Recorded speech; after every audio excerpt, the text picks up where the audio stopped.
Here it is, KTM's 2024 Super Duke 1390R with its rather odd looking headlights, kind of reminiscent of the Predator.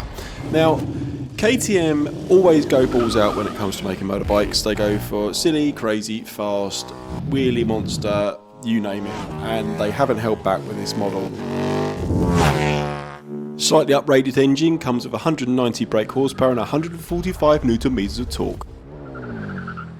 Tyre shredding power basically, and a 1.5 litre larger tank over the last year's model, so you'll be able to get at least 1.5 extra miles from it. There will be two models, the Evo and the R. The R being a basically standard version with WP suspension, fully adjustable suspension, and the Evo version being the one with the semi-active suspension. Both will come with track modes, etc., and all the electronic gizmos you could ever want. The R will cost £17,999 and the Evo £19,599. Wow, that's a lot of money.